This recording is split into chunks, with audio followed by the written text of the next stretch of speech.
week 7, our last full week. Wild. This week, we will round out the Johnson text by reading chapters 11 and 12. Chapter 11 is around meeting ethical challenge of leadership in a global society. And then lastly, chapter 12 is ethical crisis management. And I'm choosing to highlight a section of chapter 12 that's relevant to certainly the field of education as well as our program around promoting resilient cultures. And cultures that promote resilience provide the following: psychological safety, which includes feeling free to ask questions and admit mistakes; a deep social capital, which is built over time and fosters trust. Resilient cultures also have in common diffused power and accountability, so that it's not managed from the top down. And lastly, access to a broad resource of networks, partnerships to support, especially in times of great need. When I think about classrooms and schools, if we could accomplish each of these areas, that we would be more successful in supporting our students and families. So this week, the first discussion board, and you are asked to reply to 2 peers, is to reflect on what are our ethical obligations toward the general public, as well as what are our ethical obligations to our profession. So these are general questions.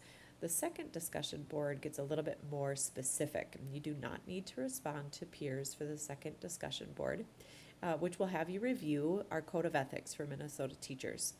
And please describe 2 standards that were interesting to you and then explain how they are implemented in your current school setting. And last week, I provided an overview of the final assignment, the Normative Leadership Theories Impact Paper, and I really hope that this summative assessment helps you encapsulate your learnings from this entire course.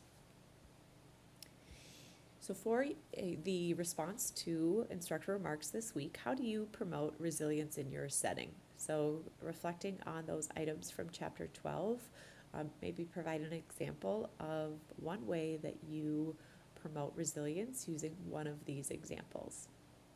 I wanted to note that for week 8, there will not be instructor opening remarks. The final assignment, I don't know if I mentioned that the final assignment is due on Monday of week 8. There are 2 discussion boards due on Wednesday of week 8, and you do not need to respond to peers for either of these. So I wanted to note those kind of mechanical items, as well as share an overview of those discussion boards. So the first is to take a look at a story from Bring Me the News for an ex-police officer who was denied a substitute teaching license. Share your thoughts on if he violated anything in the Minnesota Code of Conduct for Educators. And then lastly, locate and read a published Code of Ethics for Educators from another state or a reputable educational organization such as NEA. Then name the Code of Ethics that you reviewed and select and describe 2 standards that are interesting to you and why, and explain how this Code of Ethics is similar or different than the Minnesota Code of Ethics.